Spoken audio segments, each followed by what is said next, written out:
give me a little background on your coaching, kind of how you got to the position you're at Bowling Green now. Well, it's still kind of a dream. I started here in 1991. I was placed at Bowling Green High in my student teaching position and came down and met Coach Haley and volunteer coached. I came back here in 2004 to coach with Coach Wallace and worked my way up the ranks on his staff. I was, given a gift of being the head coach here in 2018. So came full circle, and I still walk around most of this building, pinching myself that, I started here, and if you'd have told me then I'd be in this position right now, I'd tell you you're pretty crazy, but it's a great place to be.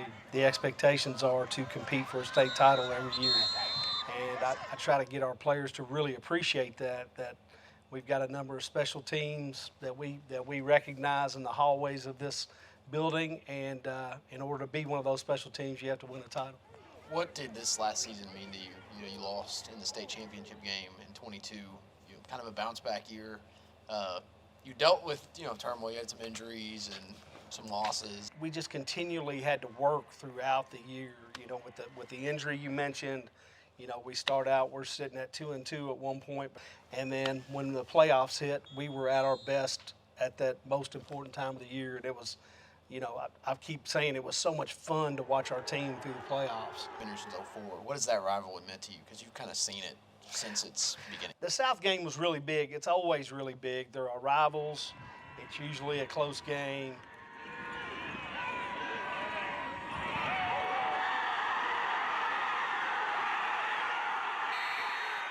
There's a lot of good hate between the programs, and it really keeps both teams focused. We know that in their building they're talking about Bowling Green, and we're talking about them in our building. We're aware of whoever wins that game, whoever can win the playoff game, has a really good chance to go on and win a title. It's been proven over the years here. You've had some upgrades. You got a brand new stadium a couple years ago. Upgrades to your football facilities. How does that prepare you all for the future? You're at a program where we have support, that they're giving us the tools we need, and with the coaches and players that we have, that we can do great things. And once again, it builds back into those expectations, though.